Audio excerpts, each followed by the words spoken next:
तो आखिर क्यों एक सक्सेसफुल यूट्यूबर एक लड़की के लिए पूरी तरह बर्बाद हो गया। ये सच्ची कहानी मेरे दोस्त उम्मीद भाई की है। उम्मीद भाई जब 10 महीने का था तब उसके पापा ने दूसरी शादी कर ली और उसकी मम्मी को छोड़ दिया। मम्मी एक प्राइवेट टीचर थी जिनकी सैलरी सिर्फ 7-8 हजार रूपए थी, पर फिर भी उन्होंने अपने बच्चे को पाला। लेकिन जब उम्मीद 5 साल का हुआ तो उन्होंने भी उम्मीद का साथ छोड़ दिया और दूसरी शादी कर ली। पापा का प्यार नहीं मिला था बचपन से उसे, लेकिन 5 साल के बाद मम्मी का भी प्यार उसको नहीं मिल पाया। उम्मीद अपनी मम्मी से बहुत ज्यादा प्यार करता था, पर मम्मी के जाने के बाद वो अपने नाना नानी के घर पे रहने लगा। उम्मीद की मम्मी को मजबूरी में शादी करनी पड़ी क्योंकि उनकी नौकरी भी छूट चुकी थी और अब उनका सहारा कोई भी नहीं था।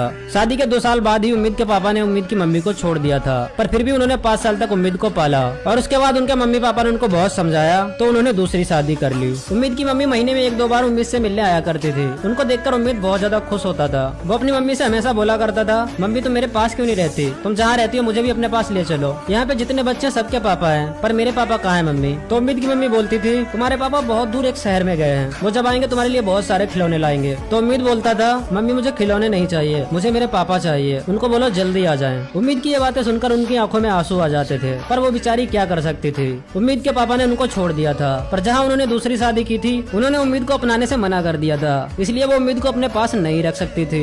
उम्मीद धीरे धीरे बड़ा हो रहा था। फिर उसके नाना नानी ने उसका एडमिशन एक गवर्नमेंट स्कूल में करा दिया, जहाँ वो डेली पढ़ने जाने लगा। स्कूल में जब भी कोई फेस्टिवल होता था तो सारे बच्चों के मम्मी पापा वहाँ पे आते थे, पर उम्मीद के मम्मी पापा वहाँ पर नहीं होते थे। यह देखकर उम्मीद बहुत ज्यादा दुखी होता था। स्कूल के सारे बच्चे उम्मीद को बहुत ज्यादा ट्रोल करते थे। वो बोलते थे, अबे इसके तो मम्मी पापा ही नहीं है। इतना ज्यादा ट्रोल होने के बाद उम्मीद ने सोच लिया था वो बड़ा होकर कुछ ऐसा बनेगा जिसकी सब लोग रिस्पेक्ट करें। और फिर कुछ सालों बाद